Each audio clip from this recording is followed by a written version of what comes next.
let us start with next question. Question number 19. A vessel is filled with an ideal gas at a pressure of 10 atmosphere and temperature 27 degrees Celsius. Half of the mass is removed from the vessel and temperature of the remaining gas is increased to 87 degrees Celsius. Then the pressure of the gas in the vessel will be. तो सबसे पहले आपको बताया है you have a vessel which is filled with ideal gas. Ideal gas मतलब ideal gas equation which is PV equal to nRT.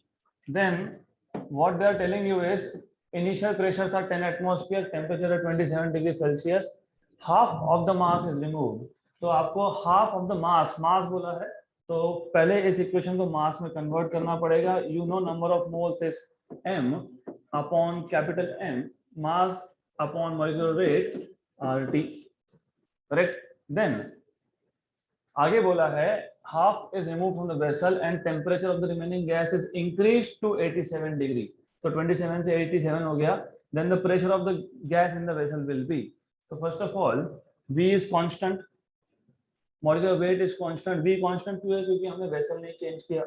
M constant क्यों है? क्योंकि हमने गैस का टाइप चेंज नहीं किया. और R तो वैसे भी constant है.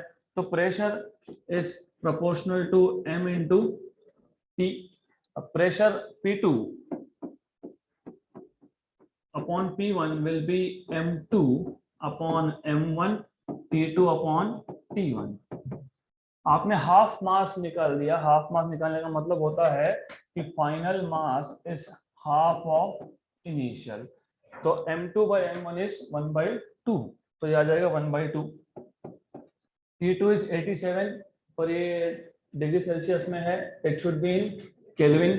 तो 87 plus 2 73. How much? 360. Okay. And 27 degrees मतलब 300 केल्विन. तो इसको सॉल्व कर लो. ये 5 जा, ये 6 जा, right? Then how much is this?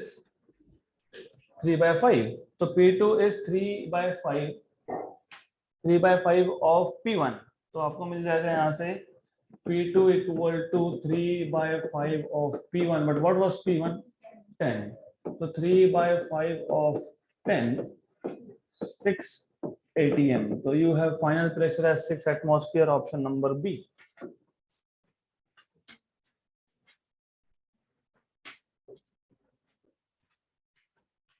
Okay. तो just in case अगर आपको in terms of mass नहीं भी लिखना होता तो आपको पता है number of moles itself is proportional to mass. Mass half होना मतलब नंबर ऑफ मोल्स भी हाफ होना. तो डायरेक्टली भी कर सकते थे. तो you can directly write from here P is proportional to N into T. तो मास हाफ हो मतलब नंबर ऑफ मोल्स हाफ हो गए. Next question. The velocity of 4 gas molecules are given by 1 kilometre पर सेकेंड, 3 किलोमीटर पर second, 5 kilometre पर second and 7. Calculate the difference between average and RMS velocity. बहुत simple question है. सिर्फ they want to check if you remember what is RMS velocity. How do you find out average, by the way? Average कैसे find करते हो? तो average value is just V1 plus V2 plus V3 plus V4 upon 4. और यहाँ पे answer भी kilometre पर second में है तो do not convert. तो इजी है. 1 plus 3 plus 5 plus 7. What is 1 plus 3 plus 5 plus 7? कितना? 4, 5, 9 और ये 16/4 मतलब 4. ये आ गया 4 किलोमीटर पर second. This is average. How do you find out RMS value? मैंने कल बताया था रूट मीन स्क्वायर. तो स्क्वायर करो, उसका मीन लो, उसका रूट लो. तो this is what you do to find out RMS values by 4. So what is V1? V1 is 1. 1 square is 1. What is V2? 3. 3 square is 9. What was V3? V3 5. 5 square is 25. 7 square is 49 upon 4. तो ये आ जाएगा आपके पास. This is 10 plus 25 35. 35 में 50 add कर लो. 85 minus 1 84. 84/4 कितना? 21. Right. Root of 21 मतलब approximately root of 20 मतलब 2√5, you know. Root of 21 मतलब अप्रोक्सीमेटली रूट ऑफ 20 मतलब ये होता है 4 into 5, ये आता है 2√5। What is root 5? 2.09 रफली। तो जो भी आपको आंसर मिलेगा you should get this as 2 into 2.09। अब ये वैल्यूज तो आपको खुद तो करने पड़ेंगे फ्रॉम टेबल्स। तो अगर एग्जाम में टेबल नहीं दिया होगा तो दे देंगे, तो they should be giving you this is how much 4.18। तो मैंने अप्रोक्सीमेटली बताया आपको, अगर आप एग्जैक्टली करोगे, if you want to do this exact root of 21, I have already done this calculation। तो रूट ऑफ 21 आता है 4.583। हो गया आंसर खत्म। डिफरेंस पूछा था ना आपको, पूछा था डिफरेंस, तो डिफरेंस कितना है? V r m s minus v average equal to 4.583 minus 4 मतलब 0.583 किलोमीटर पर second. So this is what you get, option number C। Well, what do you notice?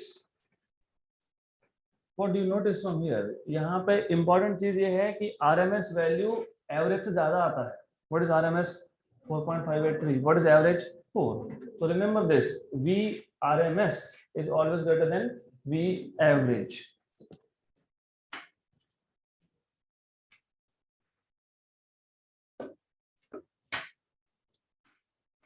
Okay, तो extremely simple question।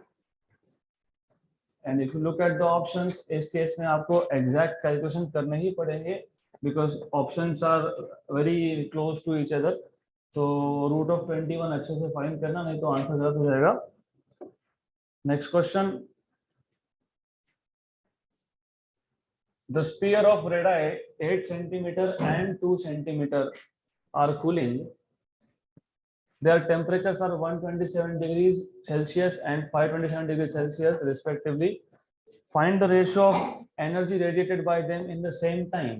Energy radiated मतलब Q, in the same time मतलब T। आपको already पता है Q upon 80 is equal to sigma T raise to 4। या फिर अगर आप डायरेक्टली प्रोपोर्शनलिटी की बात करोगे तो you can say proportional to. And then क्योंकि हमने बोला है energy radiated only in a given same time, तो इसलिए A जो है, this A should be here, तो A यहाँ पे आ जाएगा। और आपको पता है A is proportional to R square, तो आर स्क्वायर टी पावर 4, हम इसको पावर ही बोलते हैं। तो this is energy per unit time is power. तो इसका रेशो पूछा है, इसको मैं P बोल देता हूँ, बहुत सिंपल है, हमने ऐसा क्वेश्चन कल भी सॉल्व किया था। तो P1 upon P2, P1 upon P2 equal to R1 upon R2 raise to 2 and T1 upon T2 raise to 4। R1 कितना है? 8। रिमेंबर डू नॉट कन्वर्ट, क्योंकि ये सेंटीमीटर, ये भी सेंटीमीटर और दोनों का रेशो है, तो सेंटीमीटर यूनिट वाइज वो कैंसिल होगा। तो 8/2 and 127 527 127 in Kelvin is 400, 527 in Kelvin is 800 raised to 4, 1 and 2 1 and 4 4 raised to 2 is 16, 2 raised to 4 is 16, 16 में 16 is 1, तो रेशियो should be 1:1। तो आ गया ऑप्शन नंबर सी।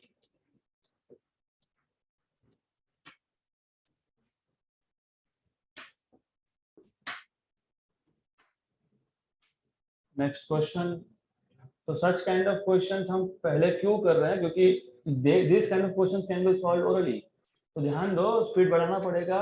तो स्पीड कैसे बढ़ता है, अगर आपको याद है r² t रेज़ टू 4, तो r1/r2 या r2/r1 जैसे भी रेशियो ले रहे हो, r1/r2 8/2 4 square is 16, right. t1 400 that is 800 मतलब 1/2 रेज़ टू 4, 16/16 1, तो रेशियो इज 1। नेक्स्ट क्वेश्चन, तो अगर आपको याद होगा हमने coefficient of absorption, coefficient of emission, coefficient of transmission define किया था, उस पे क्वेश्चन है ये। If 150 joule of energy is incident on area 2 meter square, if QR मतलब energy reflected is 15 joule, total incident कितना हुआ? 150। तो टोटल एनर्जी इंसिडेंट इज 150, उसमें से 15 मतलब 10% is reflected, coefficient of absorption is 0.6, coefficient of absorption मतलब A 0.6, then amount of energy transmitted is, तो how much amount of energy is transmitted, ये solve करने के लिए you should know what was total energy, क्या हो रहा है, एक तो एब्जॉर्ब हो रहा है या फिर रिफ्लेक्ट हो रहा है या फिर ट्रांसमिट हो रहा है, राइट। इसको हमने Q से डिवाइड कर दिया तो हमको मिलता है Q by Q is 1, QA by Q plus QR by Q plus QT by Q, correct. Now QA by Q मतलब कोएफिशिएंट ऑफ एब्जॉर्प्शन वो तो दिया है 0.6, तो ये QA by Q is A, QR is 15, total Q is 150 और इसको बोलते हो आप ट्रांसमिशन कोएफिशिएंट। तो अमाउंट ऑफ एनर्जी ट्रांसमिटेड पूछा है आपको, कोएफिशिएंट नहीं पूछा है, तो you are being asked what is QT, तो इसको ऐसे रखो।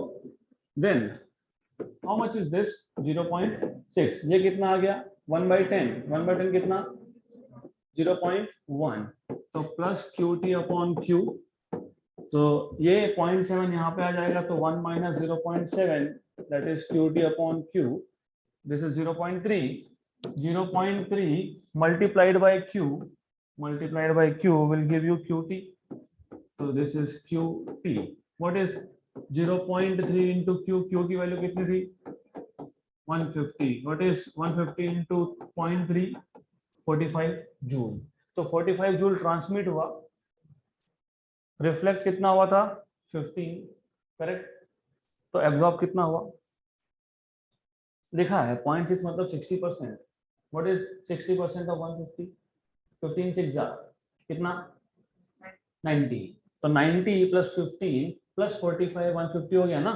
गुड। तो हमारे केस में यहाँ तो आंसर 45 आएगा क्योंकि पूछा क्या है how much energy is transmitted.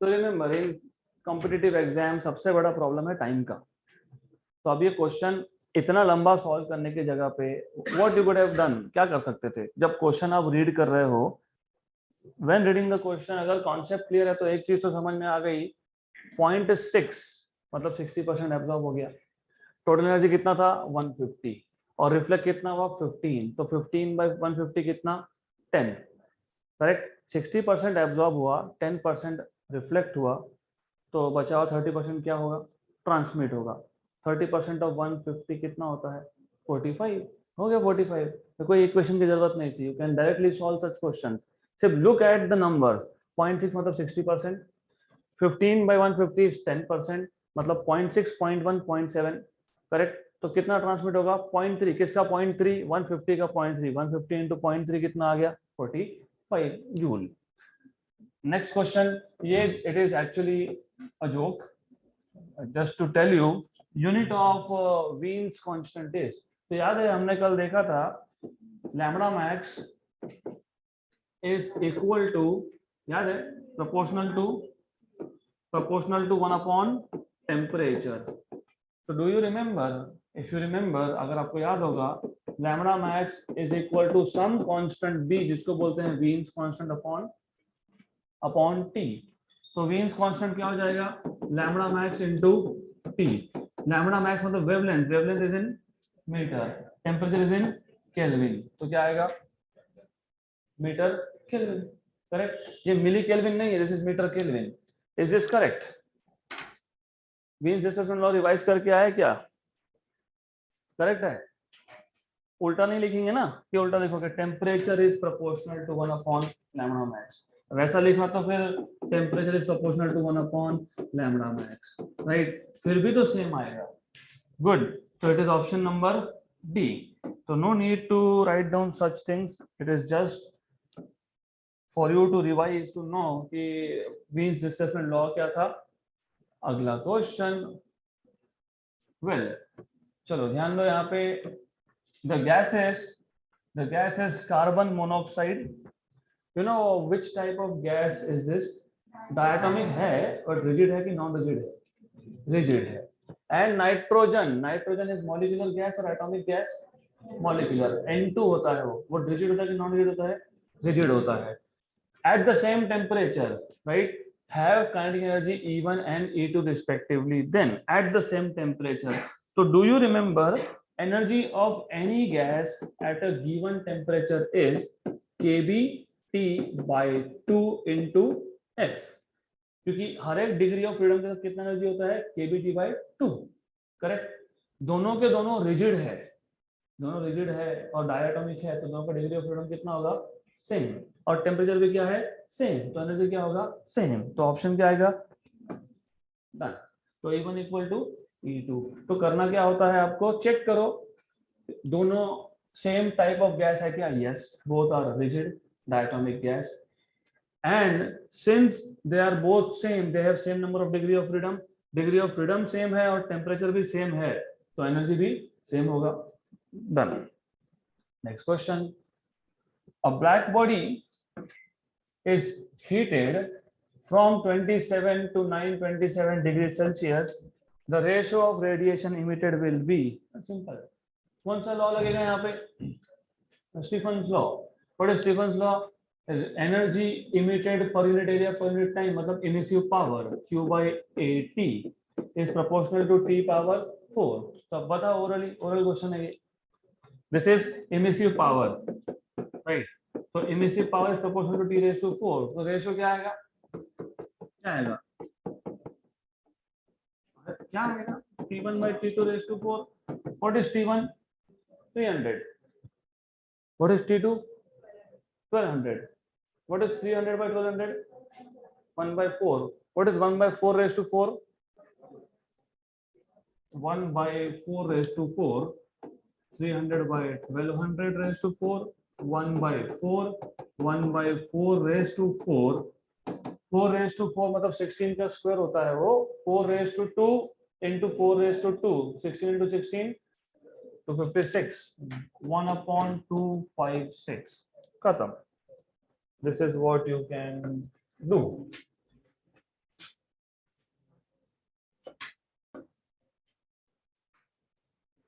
Next question। अब such kind of questions we will not solve, ये आपके लिए assignment रहेगा, you already know कि कैसे करते हैं इसको भी। Black body at a temperature 300 Kelvin, it emits energy at a rate proportional to 300 raised to 4, done। Next question, the wavelength of maximum energy released during an atomic explosion was 2.93 into 10 power minus 10 meter. The maximum temperature attained must be, take Wien's constant to be 2.93 into 10 power minus 3. The wavelength of maximum energy released was, तो wavelength दे दिया आपको lambda max, lambda max कितना दिया है 2.93 into 10 power minus 10। Again a very simple question, B की value दे दी है आपको 2.93 into 10 power minus 3, और आपको पूछा है मैक्सिमम टेम्परेचर, अभी तो देखा था क्या आएगा maximum temperature, lambda max is equal to B upon T, तो T equal to B upon lambda max, तो what is B, 2.93 into 10 power minus 3 दिया ना, upon lambda max is 2.93 into 10 power minus 10, मतलब 10 power 7। What is 10 power 7, option number D में 10 power 7 kelvin. Good, simple।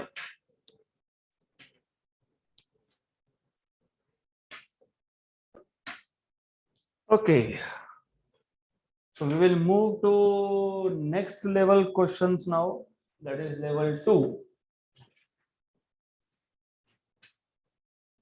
तो पहला question, two vessels separately contain two ideal gases A and B at the same temperature, the pressure of A being twice that of B.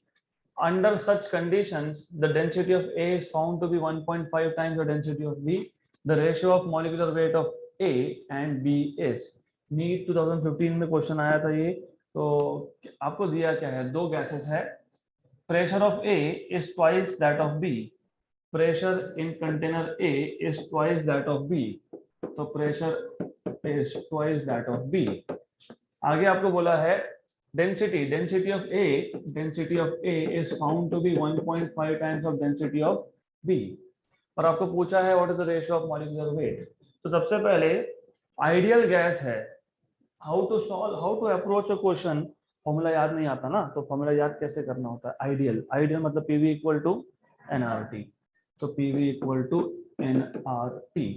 उसके बाद पूछा क्या है, ratio of molecular weights, मतलब मुझे यहाँ पे मॉलिक्यूलर वेट लाना पड़ेगा, तो क्या करेंगे, PV equal to small M upon capital M R T. Then if you see आपको डेंसिटी का इंफॉर्मेशन दिया है, तो डेंसिटी लाने के लिए what is density, mass upon volume. तो एक काम करना, मास मॉलिक्यूलर वेट नहीं मास, राइट। तो एक काम करो, what you can do is P equal to small m upon v, और ये मॉलिक्यूलर वेट अलग से लिख दिया, और ये R और T, करेक्ट। तो mass upon volume is density RT by m, correct. हमारे पास इंफॉर्मेशन किसका था, प्रेशर का और डेंसिटी का। R कांस्टेंट है and T is also constant.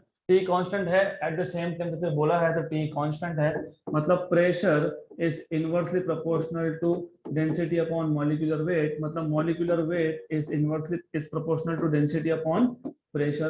तो यह रेशो मिल जाएगा MA अपॉन MB equal to rho A upon rho B, और यहाँ पे आएगा PA और ऊपर जाएगा PB। Rho A by rho B, rho A by rho B is 1.5, PB by PA is 1 by 2 ना, PB by P is 1 by 2, correct.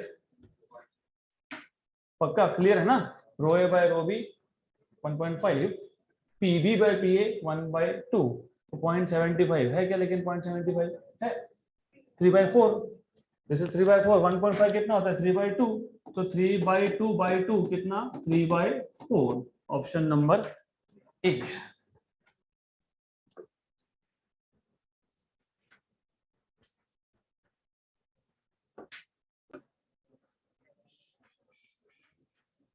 Always remember ideal gas equation से start करना है, बिकॉज मॉलिक्यूलर वेट का information पूछा था, ratio पूछा था, तो मॉलिक्यूलर वेट इक्वेशन में पहले लाओ।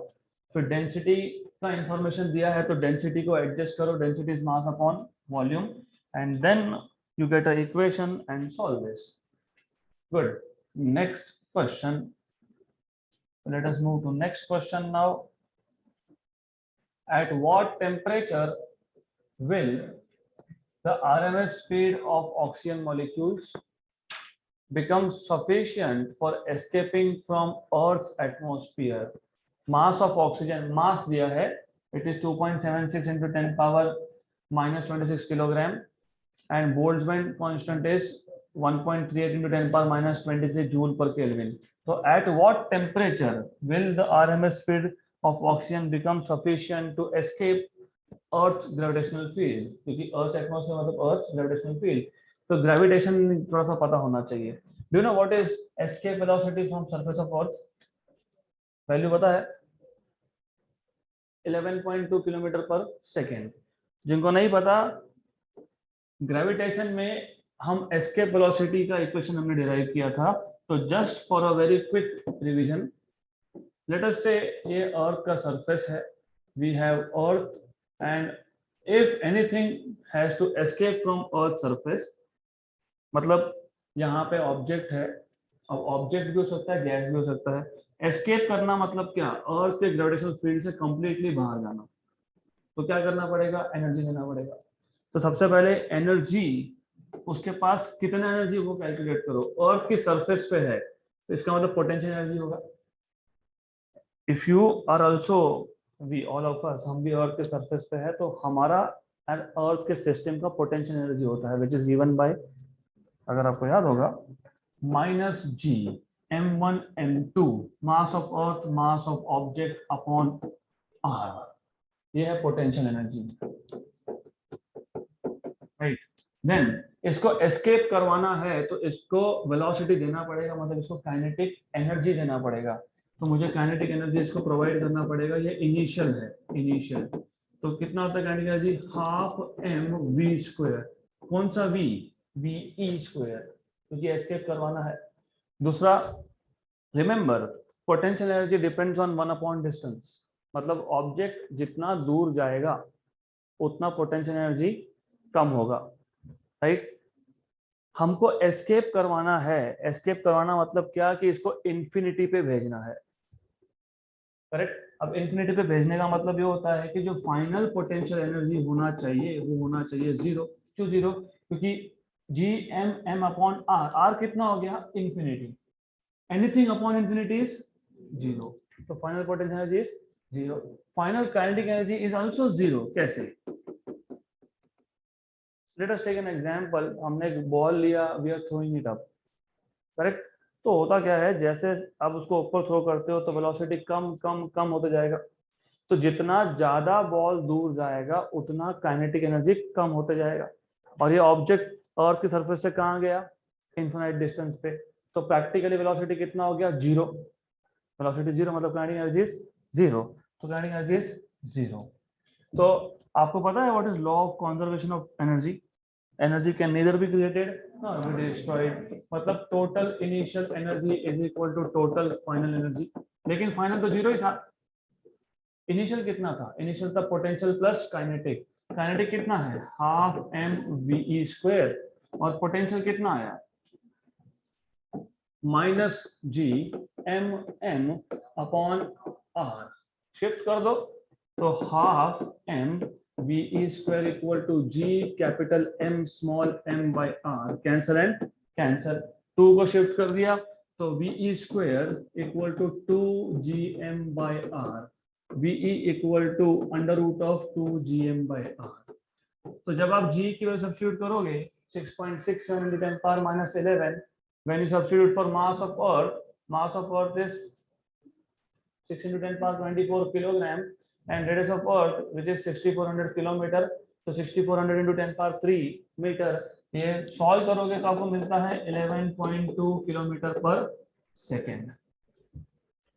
इंटरेस्टिंगली द आइडिया इज, ये सब क्यों बता रहा हूं, escape velocity of an object था, और एस्केप वेलोसिटी ऑब्जेक्ट के मास पे डिपेंड ही नहीं किया, it depends on mass of earth and radius of earth and जी।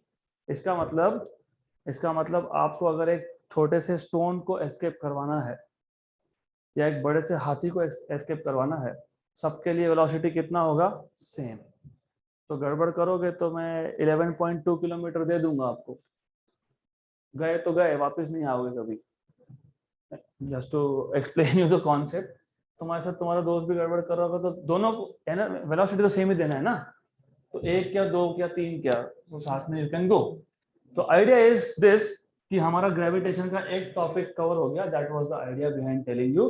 अब ऐसा है, हमको बोला है किसको एस्केप करवाना है, ऑक्सीजन को, राइट। तो कितना टेम्परेचर होना चाहिए so that the oxygen gas can escape, right? अब escape velocity should be equal to RMS,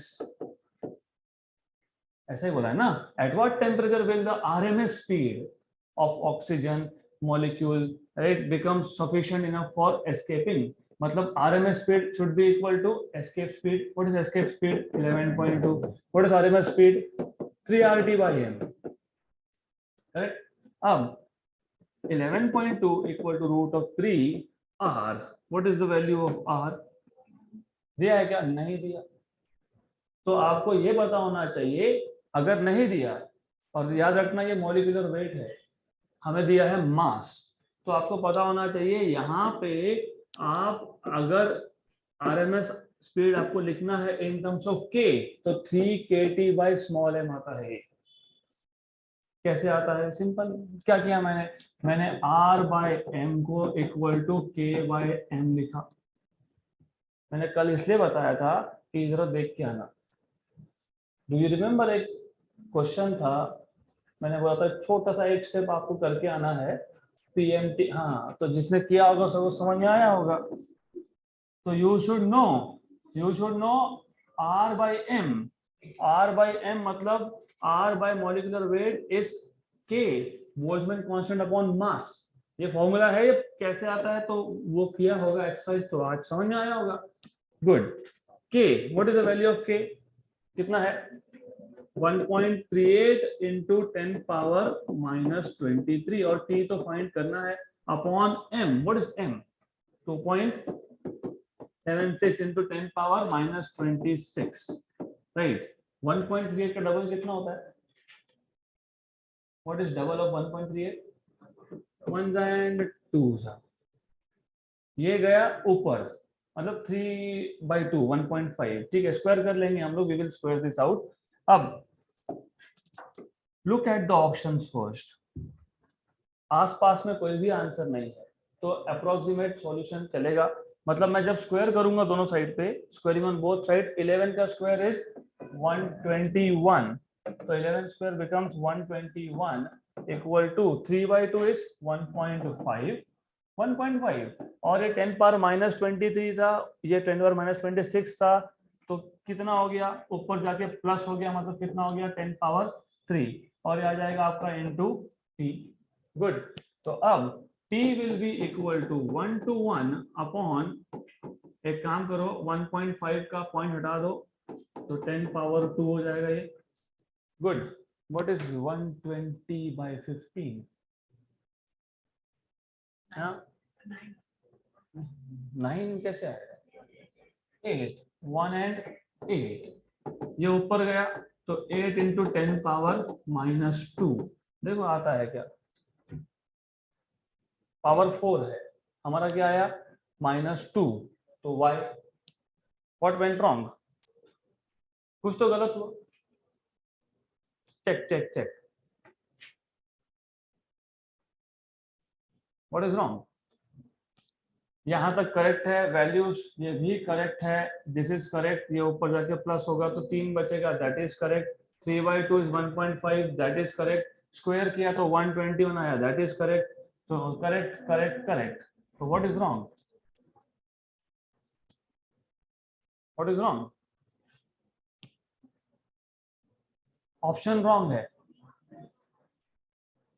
option,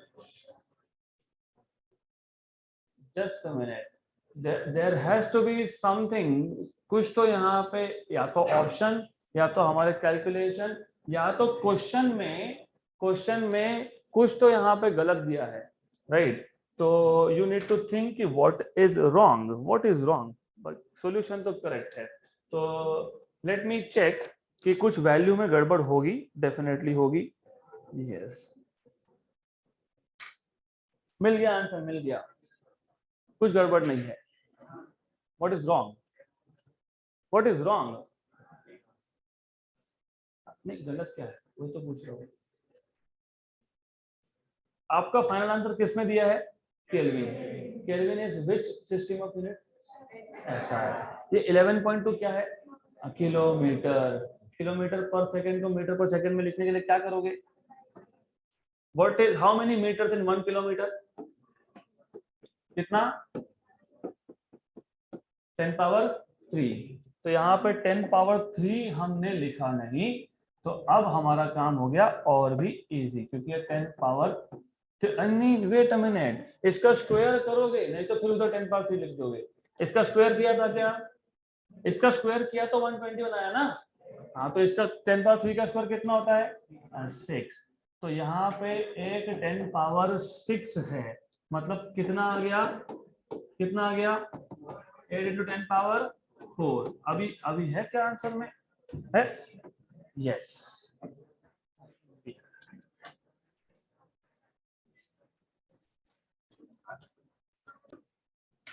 next question,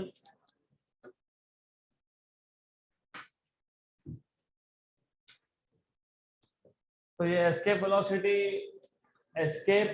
velocity is 11.2 kilometre पर सेकेंड, किलो मतलब 10 power 3, what do you mean by M, अगर M capital M, तो you should know, do you know all the powers का जो symbol होता है, 10 power 1 इसको क्या बोलते हैं डेका, 10 पावर 3 इसको क्या बोलते हैं किलो, 10 पावर 6 इसको क्या बोलते हैं मेगा या फिर मिलियन, राइट। 10 पावर 9 गीगा या फिर बिलियन। 10 पावर 9 इज इधर गीगा और billion. On the negative scale 10 power minus 3 is milli, 10 power minus 6 is micro, 10 power minus 9 is nano, 10 power minus 10 ये सिर्फ डिस्टेंस के लिए होता है एंगस्ट्रॉम, बाकी कहीं नहीं यूज करते आप इसको। 10 power minus 12 pico, 10 power minus 15 femto. तो ये सब पता होना चाहिए। Okay, next question. Next question, the amount of heat energy required to raise the temperature of 1 gram of helium at normal temperature pressure NTP from T1 Kelvin, ये T1 K multiply नहीं है, T1 Kelvin है, T1 Kelvin to T2 Kelvin is, तो how much amount of heat is required ऐसा पूछा है। तो ये क्वेश्चन थर्मोडायनामिक्स से रिलेटेड है, तो वो तो एक्चुअली नेक्स्ट चैप्टर है, but I will tell you now. Do you know what is the formula of CV? तो सीवी को कैसे लिखते हो? Delta Q by delta T. तो डेल्टा क्यू कितना आता है यहाँ से? Delta Q is CV delta T. ये होता है 1 मोल ऑफ गैस के लिए, n मोल के लिए n सीवी डेल्टा टी। तो amount of heat required is n CV delta T, right. अगर आप देखोगे आपको पूछा है अमाउंट ऑफ हीट रिक्वायर्ड, तो हमारे पास अमाउंट ऑफ हीट रिक्वायर्ड का फॉर्मूला है इन terms of delta T final temperature minus initial temperature. Final temperature कितना है? T2, इनिशियल कितना है? T1। तो डेफिनेटली डेल्टा टी की जगह पे क्या आएगा? T2 minus T1। n हमारे पास जो आंसर है वो इन terms of Avogadro number and Boltzmann constant है। तो अगर आपको याद होगा अभी मैंने बताया था small n is m by capital M और it is n upon na, और दैट इज वाई वो असाइनमेंट दिया था वापस से, वही यूज वापस आपको आएगा। तो small n is n upon na। Good. तो अभी आपको पता होना चाहिए how to bring in terms of k, तो पता होना चाहिए। अब cv क्या होता है? What is cv? What is cv? नहीं, कौन सा गैस है? Helium. Helium is which gas? Molecular gas, atomic gas? Atomic gas. क्यों? क्योंकि उसमें 2 इलेक्ट्रॉन्स है पहले ऑर्बिट में, इट इज स्टेबल, क्योंकि पहले ऑर्बिट में 2 हुए तो इट इज स्टेबल, राइट। तो वो मॉलिक्यूल फॉर्म नहीं करता है, तो इट इज एटॉमिक। तो हीलियम इज एटॉमिक। तो अब मुझे बताओ एटॉमिक गैस मतलब मोनो एटॉमिक गैस का डिग्री ऑफ फ्रीडम कितना? 3। तो सीवी कैसे फाइंड किया था? CV you found CV by F kBT by 2। तो मोनोएटॉमिक के लिए F is 3, तो 3/2 kBT, ये यहां से आता है kB। तो kB कहां से आया? CV से आया। What is CV? 3/2 kB। और this n is mass upon molecular weight. Mass कितना दिया है? 1 ग्राम। 1 ग्राम तो 1। मॉलिक्यूलर वेट कितना होता है? 4। पक्का? Sure, right. मॉलिक्यूलर वेट मतलब एटॉमिक वेट। एटॉमिक वेट मतलब न्यूक्लियर के अंदर कितना मास, तो 4 into 2 is 8। तो ये 4 है और इंटू 2 कर लूंगा मैं, तो आपको मिल जाएगा what you will get is 3/8 kBT T2 minus T1। this should be the amount of heat absorbed, 3/8 kBT T2 minus T1। अब Na कहां से आया? Na कहां से आया? Na where is from where Na comes? Na कहां से आया? और ये T कहां से आया? तो ये याद रखना इसको मैंने आपको ये भी बताया था कि what is this? This is R। हाँ, तो R लिखना पड़ेगा यहाँ पे। ये R लिखा, if you write down R there, मतलब KBT यहाँ से हटाओ, R लिखो, हटाओ एंड R लिखो। गुड। तो R आ गया। तो here you have R, here you have R and here you have R। What is R? R is nothing but Na into Kb। तो R is Na into Kb। तो आ गया 3/8 Na/kV। तो याद रखना R is nothing but Na into kV। तो option number B.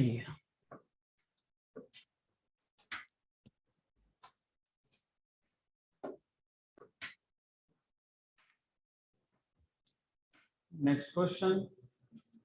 तो remember, always remember, मैंने यहाँ पे आर क्यों लिखा in terms CV in terms of R, इसलिए लिखना है क्योंकि ऑलरेडी डेल्टा टी है।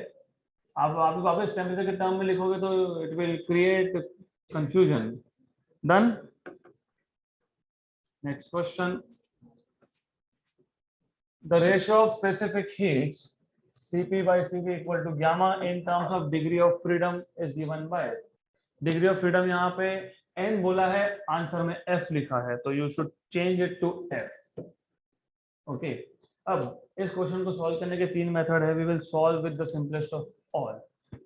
Ratio of specific heat Cp by Cv equal to gamma in terms of degrees of freedom। Okay, तो do you remember gamma for any type of gas, monoatomic, rigid diatomic, non rigid diatomic, जो याद होगा वो। do you remember what is gamma, मतलब Cp by Cv for monoatomic? 5/3, क्योंकि 3 degrees of freedom होते हैं। Cv आता है 3R/2, Cp आता है 3R/2 प्लस R, राइट, मतलब 5R/2। तो 5R/2 अपॉन 3R/2 होता है 5/3, तो ये आता है 5/3। रिमेंबर, मैंने इसलिए पहले ही स्पेसिफाई कर दिया, मोनो एटॉमिक में डिग्री ऑफ फ्रीडम कितने होते हैं, 3, करेक्ट, 3। और आपको गामा किसके टर्म्स में चाहिए, डिग्री ऑफ फ्रीडम मतलब किसके टर्म में चाहिए, 3। नीचे 3 है क्या, है, तो इसको लिख सकते हैं कि हम लोग 3 + 2/3। Can you right it down, 1 + 2/3, but 3 is f, तो 1 + 2/f, राइट, 1 + 2/f। सबसे सिंपल मेथड है, बाकी भी है। दूसरा, okay, what is gamma for rigid diatomic, 7/5। How many degree of freedom, 5। तो नीचे क्या है, डिग्री ऑफ फ्रीडम है। रिमेंबर दिस, नीचे क्या है, डिग्री ऑफ फ्रीडम है। मैं जनरल फॉर्मूला बना के दे रहा हूँ आपको, जनरल फॉर्मूला याद रहेगा तो एक्सीलेंट, फास्ट, बहुत फास्ट हो गई। तो you can write down this as 5/2 upon 5, मतलब 1 + 2/5, मतलब 1 + 2/f, वापस से वही आ गया। तो irrespective of type of gas, it is always 1 + 2/f। अब गामा वैल्यू याद रखने की जरूरत ही नहीं पड़ेगी, क्यों, इट इज 1 + 2/f। अगर मोनो एटॉमिक है तो कितना f, 3, तो 1 + 2/3, दैट इज 5/3। अगर रिजिड डायटोमिक है तो f की वैल्यू कितनी, 5, 1 + 2/5 मतलब कितना, 7/5। अगर नॉन रिजिड है f is 7, तो 1 + 2/7 मतलब 9/7। तो this is general formula and option number B.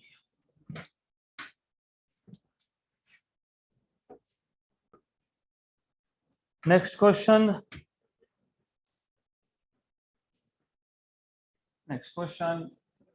Important question है, तो pay attention, this is important question.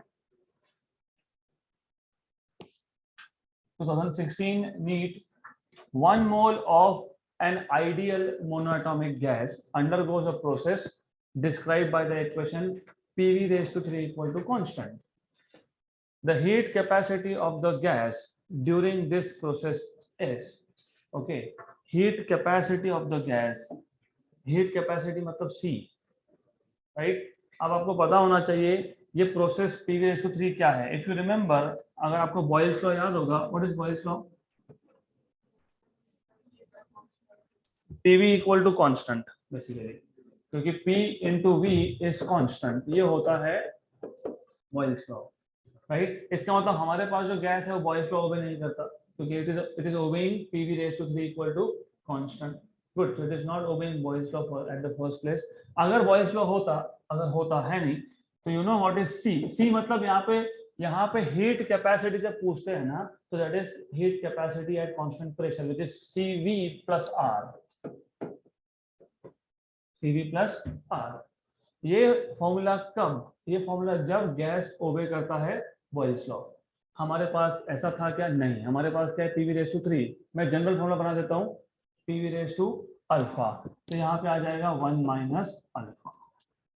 तो फॉर्मूला ऐसा चेंज हो जाएगा, if it is not obeying Boyle's law. If it is obeying Boyle's law, C equal to Cv plus R। नहीं तो फिर alpha तो नीचे 1 माइनस अल्फा। हमारे पास इक्वेशन क्या था, PV raise to 3 equal to constant, तो C क्या आएगा, Cv plus R upon 1 minus 3, मतलब कितना, Cv minus R by 2। Good. हमें फाइंड क्या करना है, हमें फाइंड यही करना है, लेकिन गैस कौन है, 1 mole of ideal monoatomic, ideal monoatomic gas. What is Cv for any gas? F R by 2। अभी लिखा था ना F R by 2, ओके, तो माइनस R by 2। मोनोएटॉमिक के लिए what is F? 3, तो 3R by 2 minus R by 2, तो कितना, 2R by 2 मतलब कितना, R। तो R आना चाहिए, R है option number A.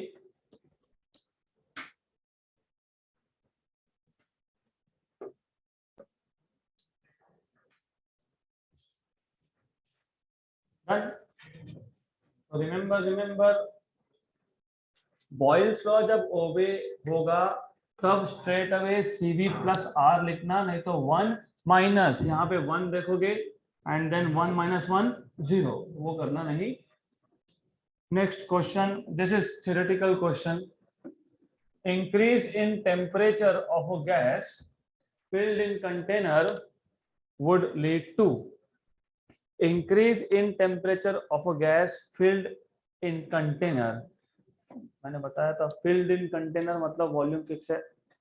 if the volume is fixed, you are giving heat to the system, क्योंकि टेम्परेचर इंक्रीज करना है तो क्या होगा, हीट देना पड़ेगा। so if you give heat, मतलब what you are doing is you are giving energy, किसको एनर्जी, मॉलिक्यूल्स को।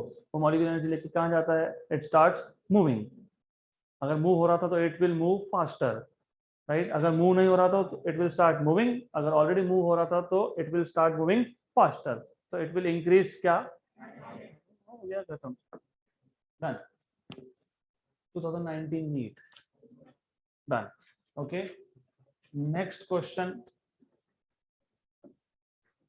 Two balloons are filled, one with pure helium gas and the other by air, okay, respectively.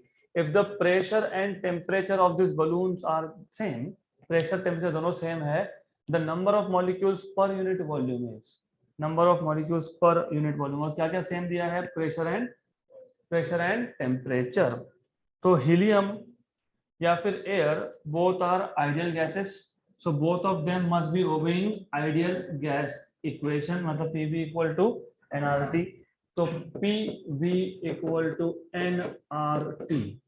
आपको पूछा है number of molecules पर unit volume, number of molecules ये number of moles है, number of moles is number of molecules upon Avogadro number, right. Number of molecules पर unit volume तो n by V, तो v को shift करेंगे, बाकी सबको यहाँ लाएंगे, तो p na upon R T equal to n by V, ये हो गया नंबर पर यूनिट वॉल्यूम। देन उन्होंने बोला है प्रेशर टेम्परेचर कांस्टेंट, मतलब प्रेशर कांस्टेंट टेम्परेचर कांस्टेंट, मतलब नंबर ऑफ एवोगैड्रो नंबर तो कांस्टेंट ही है ना, क्या वैल्यू आता है इसका, 6.023 into 10 power 23, और R तो कांस्टेंट ही है, तो सब कांस्टेंट है, तो n अपॉन वी भी क्या है, कांस्टेंट है, मतलब गैस कोई भी हो इट इज कांस्टेंट। तो the same in both balloons, option number B.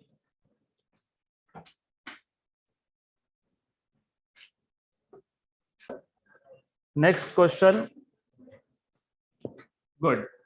So this question is again based on theory, based on theory.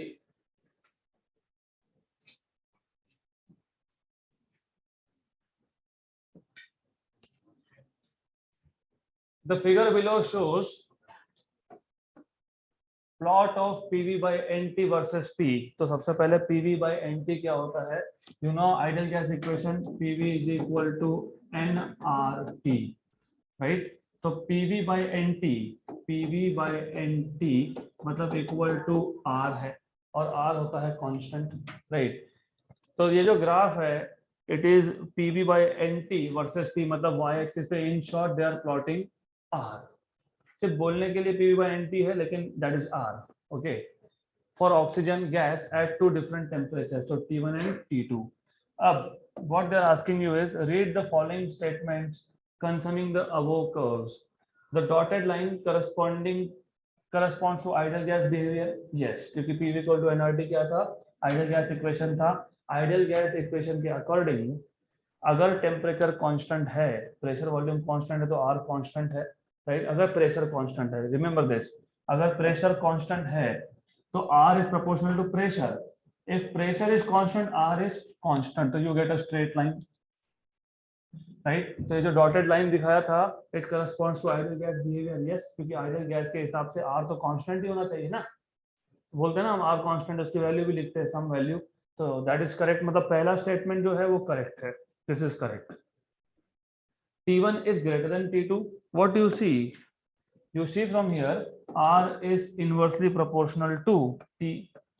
R is inversely proportional to T. Correct. Then अगर T1 ये T2 से ज्यादा होगा तो T greater मतलब R less. If T is smaller, R is less. तो look at the curves. और by the way, आप प्लॉट कर रहे हो यहाँ पे P, तो थोड़ा सा मैथमेटिक्स का बेसिक्स पता होना चाहिए। When I plot any curve, ये x एक्सिस है, ये y एक्सिस है, if I plot any curve here, तो slope is nothing but y by x. तो slope is dy by dx मतलब y by x, क्योंकि एक पॉइंट मैंने ओरिजिन पे ले लिया तो y by x आ गया। अब हमारे पास जो ग्राफ है वो r और p का है, तो y की जगह पे r है, x की जगह पे p है, तो r upon p gives you slope. तो यहाँ पे जो इक्वेशन आया हमारे पास, यहाँ से r by p will be equal to v by nt, लेकिन अज्यूमिंग कि v और n कांस्टेंट है, इसका मतलब slope r by p slope is proportional to 1 upon t। तो जिसका टेम्परेचर ज्यादा होगा उसका स्लोप कम होगा। टेम्परेचर ज्यादा किसका है, T1। तो T1 अगर ग्रेटर देन T2 है तो T1 का स्लोप कम होना चाहिए, स्लोप कम ही है ना। At any point if you compare, you take any point, कोई भी पॉइंट ले लो, ये पॉइंट ले लेते हैं, कंपेयर करो इस पॉइंट पे स्लोप किसका कम दिख रहा है आपको, T1 का। तो slope is inversely proportional to temperature, मतलब टेम्परेचर अगर ज्यादा है तो स्लोप क्या है, कम। तो स्लोप कम किसका था, T1 लाइन का, मतलब टेम्परेचर क्या होगा, ज्यादा होगा। सिंपल। इसका मतलब मैं वापस बता रहा हूँ हाउ टू थिंक। पहला स्टेटमेंट तो नथिंग, पहला तो क्लियर है, R is constant, ideal gas behaviour के हिसाब से आर इज ऑलवेज कांस्टेंट। दूसरा जो केस है, थोड़ा सा आपको कॉन्सेप्ट क्लियर होना चाहिए, पीवी इक्वल टू एनआरटी, तो PV by NT equal to R, और हमको ये पता होना चाहिए वाई एक्सिस पे प्लॉट कर रहे हो आर, एक्स एक्सिस पे प्लॉट कर रहे हो पी, मतलब R upon P, Y by X क्या आ गया, स्लोप। तो R by P is V by N T, but R by P is slope, और V is constant, n is constant, मतलब slope is proportional to 1 upon T. तो जिसका temperature ज्यादा उसका स्लोप कम। तो हमने क्या किया, कंपेयर करने के लिए कोई भी पॉइंट ले लिया, कोई भी एक पॉइंट ले लो। डेफिनेटली ये पॉइंट और ये पॉइंट नहीं ले सकते हो, क्योंकि वहां पे इंटरसेक्ट हो रहा है, इंटरसेक्शन पे स्लोप सेम होता है, तो वो छोड़ के आप कोई भी एक पॉइंट ले लो। Let us take points here. तो what do you notice is slope कम किसका है, T1 का, ज्यादा किसका है, T2 का। तो सेकेंड स्टेटमेंट भी करेक्ट है, this is also right, correct. The value of PV by NT at a point where the curves meet on y-axis is same for all the gases, मैंने अभी बताया। PV by NT जहां पे ये curves meet होंगे वहां पे R की वैल्यू सेम है, पहले कर्व के लिए और दूसरे कर्व के लिए सेम है, तो ये भी करेक्ट है। तो तीनों के तीनों करेक्ट है। So which of the above statements is true? All of the above, option number C.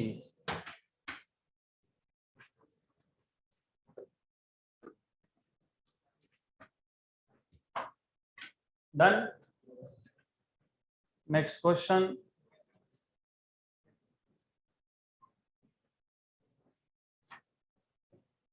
if pressure of carbon dioxide CO2 real gas in a container, you know what is the difference between real gas and ideal gas?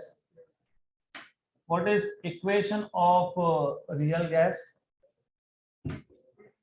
What is equation of ideal gas? PV equal to nRT. तो ideal gas में PV equal to nRT होता है, real gas में P plus something और V minus something equal to nRT होता है। Real gas और ideal gas में डिफरेंस क्या है? आइडियल गैस में बहुत सारे assumptions है, जैसे any two molecules of the gas are non interacting, राइट। दूसरा ये इमेजिन मेरे पास एक कंटेनर है, so let us take a container now, if I put some gas in this container, अगर मैंने इस कंटेनर में गैस फिल कर दिया and I ask you what is the volume of gas, तो आप बोलोगे जितना volume of container, but in reality volume occupied by gas molecule is very very very less compare to the actual volume of the container, इसलिए यहाँ पे minus हुआ। क्योंकि हम अभी तक क्या कर रहे थे, हम बोल रहे थे जितना वॉल्यूम कंटेनर का उतना ही वॉल्यूम गैस का, पर वैसा होता नहीं है, gas occupies far less volume compare to volume of container. Good, तो रियल गैस में ये असम्पशन आपको देखना पड़ेगा। दूसरा, प्रेशर इज आल्सो चेंज, क्योंकि प्रेशर वॉल्यूम पे डिपेंड करता है, वॉल्यूम चेंज तो प्रेशर चेंज। तो what is real gas equation? PV equal to NRT तो पता ही है आपको, but what is real gas equation? है ना, P plus something, what something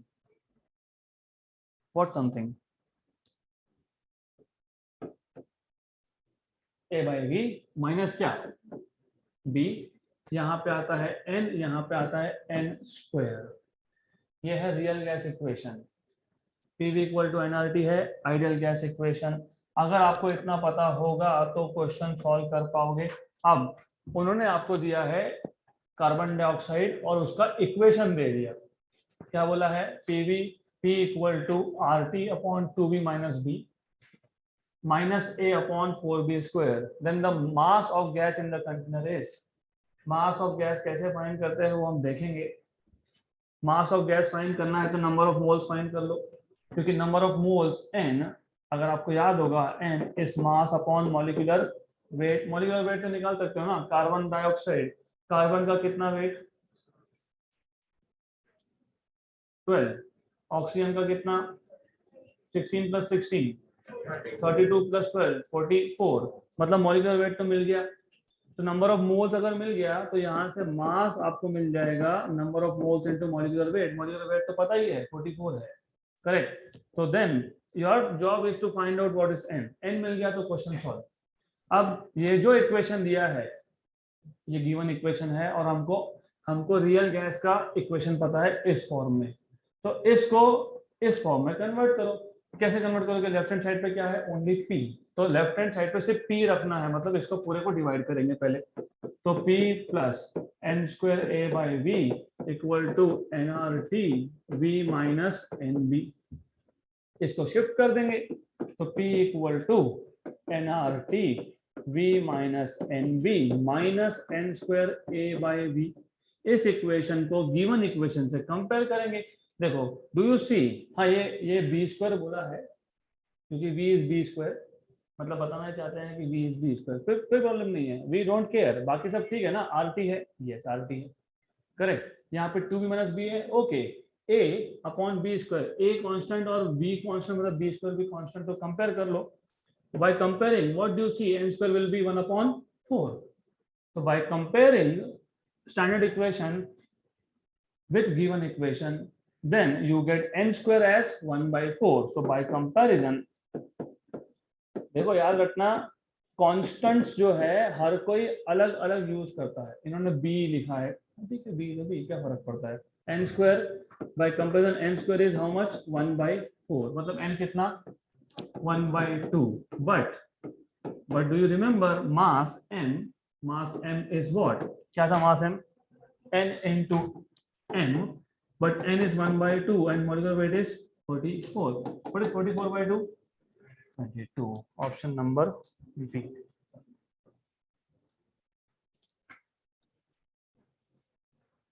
And also wait a minute, look, हम अगर चाहे तो एग्जैक्टली इस फॉर्म में स्टैंडर्ड इक्वेशन को ला सकते हैं, वी कैन ब्रिंग, लेकिन जरूरत नहीं है, हमको कंपेयर करना है सिर्फ n, नहीं तो एग्जैक्टली इस फॉर्म में लाना कोई is not a big thing. हमको क्या करना था, हम हमारा मतलब था n की वैल्यू से मिल गया ना, तो don't waste time, just find out what is n and done.